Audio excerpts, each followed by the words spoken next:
You're watching ABC News Breakfast. The government says it's disappointed by the axing of 1,800 jobs by Pacific Brands yesterday. But far from reassuring Australians, Treasury is predicting that 300,000 jobs will go by mid-next year. The opposition says the new job losses prove the government's first stimulus package has not worked. And for more, Andrew Southcott is the opposition's employment participation spokesman, and he joins us from Canberra. Andrew Southcott, good morning. Good morning, Joe. Now, the government rang this company and said to them, look, what can we do for you? And were knocked back. Could the government have done any more? Well, the most extraordinary thing about that, I find, is that the government were aware of this 3 weeks ago. This was an announcement which took the workers at Pacific Brands completely by surprise, and yet the government has known about this for 3 weeks. And the real issue here for Kevin Rudd and for Julia Gillard is to be upfront with the Australian public and let them know how many redundancies are they now aware of which are coming in the weeks and months ahead. There have been reports that the government gave this company $15 million in assistance over the last couple of years. Do you think that assistance should have been tied to particular guarantees from the company? Could they have got guarantees that they'd keep Australian jobs? Well, look, I've seen those reports as well. What it shows is that has failed, but more importantly, the $10 billion cash splash has failed. The Treasurer famously said that this was leading to people buying socks and jocks, and yet what we have seen, that in the space of only 2 months, the government has gone from promising to create 75,000 jobs to now only supporting 75,000 jobs, now to the position where they are preparing people for large-scale redundancies in the weeks and months to come. But isn't it a bit rich for you to be pushing that argument, because at least in relation to Pacific Brands, because the CEO of this company has made it clear that this plan has been in train for a year, well before the stimulus package? Well, all I'm saying, we have been warning about the jobs outlook at least since last year's budget, and we could not get the government to focus on jobs in May or June last year. No, but you're saying this Pacific Brand incident highlights the fact, or that you say the stimulus package didn't work. Well, clearly it didn't. The government said in December that it would create 75,000 jobs. They're sliding away from that to saying that they would only support 75,000 jobs, and now they're just preparing people for redundancies down the track. Now, on the government's own forecasts, they do predict an extra 300,000 Australians to be out of work by June next year. Of those 300,000, 100,000 will be people who lose their jobs, and we had 2,000 only yesterday.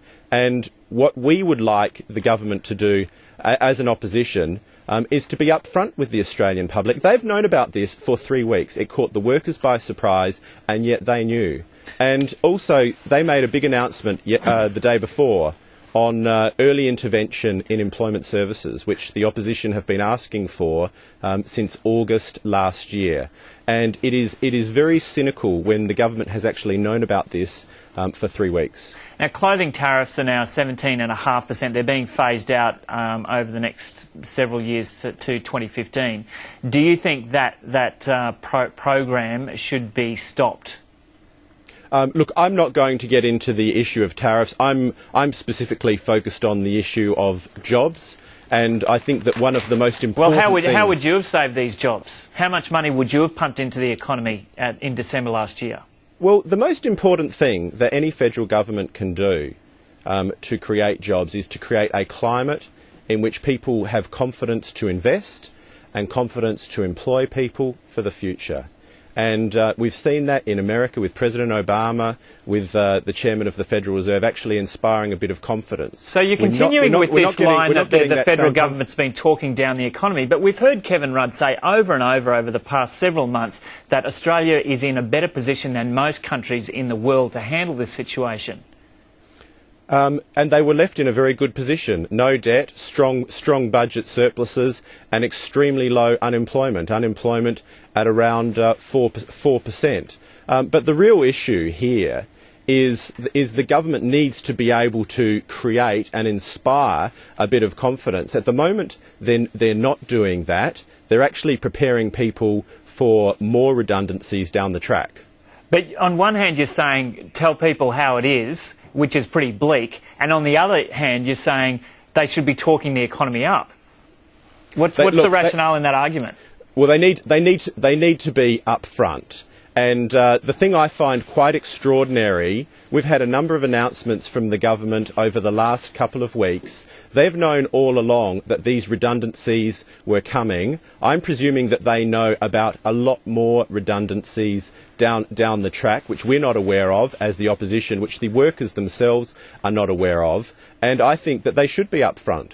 So finally, Andrew Southcott, how much worse do you see this situation getting? Well, we can only go on the government's own forecasts, and they have progressively upgraded the forecast for unemployment. They upgraded it in the budget, they upgraded it in MyEFO in November, and they upgraded it during their $42 billion cash spending package. So the forecasts, the government's own forecasts are for unemployment to reach 7% by June 2010. That's an extra 300,000 Australians out of work. We work on the government's forecast. There are a lot of other economic analysts who say that unemployment could go much higher than that. And you agree with them? Look, we can only go on what the government says. Okay. We don't have the resources of the government to be able to make that kind of forecast. Okay, Andrew Southcott in Canberra. Thanks very much for talking to us this morning. Thank you, Joe. And we have had a lot of emails this morning about the job losses at Pacific Brands. Excuse me. Bob writes, it's very hard to believe that some